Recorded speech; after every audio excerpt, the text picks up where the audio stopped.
Hey guys, and welcome back to How Logical.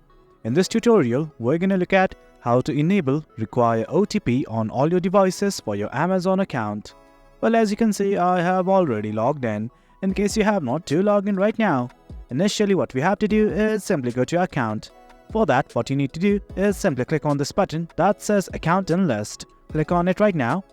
Then you will be redirected to this page. Well, OTP relates to login and security. So I'm gonna click on this button right here that says Login and Security. Click on it right now. Do note that you can edit your name, email address and everything from right here.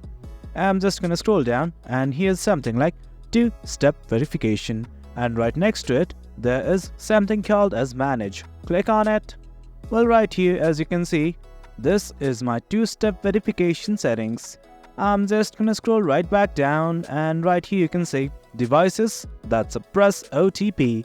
And right now currently I have one device where OTP is suppressed.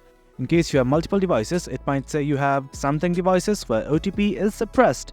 And right next to it, there's a button like this that says Require OTP on all devices. Simply click on it. And what you need to do is simply hit on confirm. In case you don't want to, you can hit on cancel as well. But right now, let's simply hit on confirm. And guys, that's it. That's how we enable Require OTP on all your devices for your Amazon account. And guys, that's it. Hope you guys found this video informative, and for more content like this, do remember to hit like, share and subscribe. Your support fuels us. Until next time, thank you.